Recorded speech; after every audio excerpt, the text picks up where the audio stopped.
அனைவருக்கும் வணக்கம். நீண்ட நெடிய நாட்களுக்கு பின் மீண்டும் ஒரு பதிவில் உங்களை சந்திக்கிறேன். கண்ணதாசனை பற்றி தொடர்ந்து 2 பதிவுகளுக்கு பின் இந்த பதிவு. இது முற்றிலும் இலக்கணம் சார்ந்த சில சிந்தனைகள், கண்ணில் பட்டு காதில் கேட்டவற்றை அவற்றின் உண்மைத்தன்மையை உள்வாங்கி உங்கள் முன் வைக்க விழைகிறேன். ஒரு காணொளியில் ஒரு புகழ்வாய்ந்த கவிஞர் ஒருவர் ஒரு செய்தியை சொல்லிக் கொண்டிருந்தார். கம்பன் எள் என்ற சொல்லை பயன்படுத்தவில்லை, கடுகு என்ற சொல்லை பயன்படுத்தியிருக்கிறார் என்று சொல்லி, எள் என்பது அமங்கலமானது என்பதால் பயன்படுத்தவில்லையோ என்கின்ற நிலையில் அவர் பகிர்ந்திருந்தார். அதுவல்ல என்ற செய்தி. அவர் சொன்னது, எண்ணெய் என்கின்ற சொல் எப்படி பிறந்தது என்பதை அவர் தடுமாற்றத்துடன் தாறுமாறாக எழுதியிருந்தார். எள் ப்ளஸ் நெய் தான் எண்ணெய் என்பதை அவர் ஏன் அறிந்து கொள்ள விழையவில்லையா என்று தெரியவில்லை. எள் ப்ளஸ் நெய் எண்ணெய் ஆனதால் அதற்கு சிறப்பாக நல்லெண்ணெய் என்று வைத்துவிட்டோம். அவர் கூற விழுந்தது, அந்த அமங்கலத்தை மறைப்பதற்காக நல்லெண்ணெய் என்று சொல்லிவிட்டார்கள் என்றார். எள் ப்ளஸ் நெய் எண்ணெய் என்பது போல் தேங்காய் நெய், கடலெண்ணெய் என்பதெல்லாம் எண்ணெய் என்பது பொது பெயராகிவிட்டதால் அவற்றை தேங்காய் எண்ணெய், அப்படி கடலை எண்ணெய் என்றெல்லாம் எழுத தொடங்கிவிட்டோம். நெய் என்ற சொல் வடிக்கின்ற, அதாவது அதிலிருந்து திரட்சியுடன் கொண்டு வரப்படுகின்ற ஒரு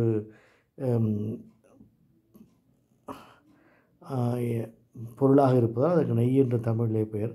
தொல்காப்பியர் கூறியது போல ஒவ்வொரு சொல்லும் பொருள் கொடுத்தனவே என்பதை நாம் எப்போதும் மனதில் வைக்க வேண்டும். அடுத்ததாக ஒரு பேராசிரியர், இருவருமே பேராசிரியர்கள் தான். ஒருவர் அகவையில் கொஞ்சம் அதிகமானவர், இன்னொருவர் இளையவர். இருவருமே ஒரு செய்தியை கூறியிருந்தார்கள். அதுவும் எனக்கு கொஞ்சம் வருத்தத்தை விளைவித்தது. கம்பனுக்கும் ஔவையாருக்கும் நிகழ்ந்ததாக ஒரு உரையாடலில் நாலடி பந்தலடி ஆரையடாய் சொன்னாய் அது என்று முடியும் ஒரு பாடல். அதை விளக்க வந்த அந்த அன்பர் ஆரையடா சொன்னாயடா என்றார். உண்மையில் நான் கூகுளில் தேடிய போது சில இடங்களில் ஆரையடா சொன்னாயடா என்று முடிந்தது. ஆராயடாய் சொன்னாய் அது என்பது தான் சரியானது. ஏனென்று கேட்டால், மலர் நாள் காசு பிறப்பு என்னும் வாய்பாட்டுடன் வெண்பா முடிய வேண்டும் என்கிற போது அது என்பது தான் சரியாக இருக்கும். நல்ல சிந்தனையுடன் கூடியவர் அந்த இளைஞர். அவருக்கு மிஞ்சி போனால் ஒரு 40 வயதுக்குள் தான் இருக்கும். அற்புதமாக தமிழை நடைபெற வேண்டும் என்று காலமேகத்தினுடைய பாடல்களிலிருந்து அனைத்தையும் அழகாக விளக்குகின்றார். அவர் ஏன் இந்த சின்ன தவறை நோக்கவில்லை என்று எனக்கு வருத்தம். அவ்வளவே.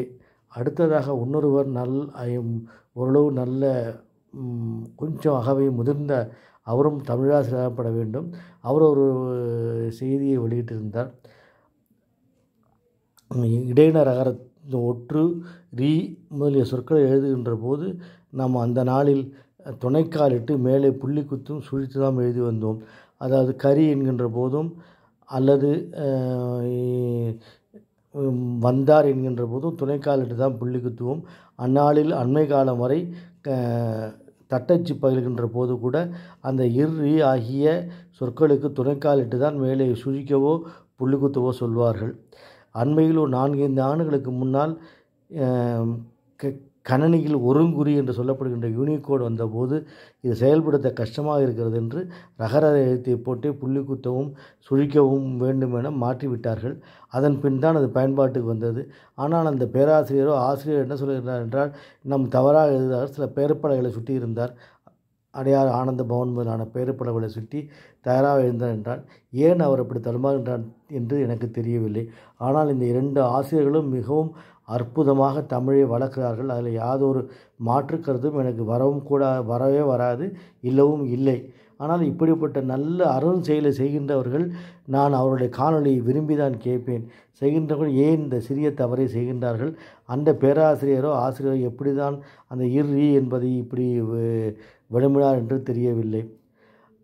அந்த இன்னொரு இளைஞர் பேசினாரே, அவரும் அப்படித்தான் ஆரையடா சொன்னாயடா அது அப்படிங்கிறத இருந்தார்.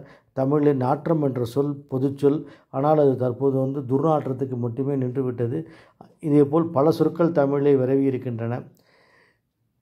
நான் எப்போதும் வருத்தப்படுகின்ற ஒன்று, நீர்வீழ்ச்சி என்ற சொல், அருவி என்ற அழகான சொல்லை விடுத்துவிட்டு ஆங்கில மொழிபெயர்ப்பு வாட்டர் ஃபால்ஸ் என்ற சொல்லிக்கு ஆங்கிலத்திலே அவன் அதை பார்த்ததில்லை, பார்க்காதவன் இதை பார்த்து வாட்டர் ஃபால்ஸ் என்று வைத்தான். அதை பார்த்து நீர்வீழ்ச்சி என்று எழுதி அதையே படித்து கொண்டிருக்கிறோம், எழுதி கொண்டிருக்கிறோம்.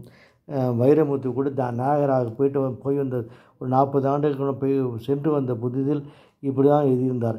அது நீரின் வீழ்ச்சி அல்ல, நீரின் எழுச்சி என்று. அந்த இடத்துக்கு வேணால் நகைச்சுவாக இருக்க முடியும் ஒழிய அதில் அருவி என்ற பெயரை மறக்கக்கூடிய அளவுக்கு நம்ம தவறு செய்திருக்கின்றோம். உள்ளபடியே அந்த பேராசிரியர்களோ ஆசிரியர்களோ அந்த இருவரையும், அந்த இளையவரையும், அந்த கொஞ்சம் அகவில் மூத்தரையும் நான் மனதார போற்றுகின்றேன், பாராட்டுகின்றேன். ஏனென்றால் இவர்களை நானே பின்பற்றி படிக்கின்ற போது, இளைய சமுதாயம் பின்பற்றி படிக்கும்போது அவர்கள் குழப்பத்தில் ஆழ்ந்துவிடக்கூடாது என்பதுதான் என்னுடைய வேண்டுகோள். அவர்கள் இந்த காலனியை பார்க்க நேர்ந்தால் என் மீது வருத்தமோ கோபமோ கொள்ள வேண்டாம். உண்மைத்தன்மையை உரைக்கவே வந்தேன். அந்த கவிஞர் புகழ்வாய்ந்தவர். கவிஞர்கள் மேடையில் என்னவெல்லாம் பேசிவிட்டு போவார்கள். அவரை சொல்வதற்கு இல்லை.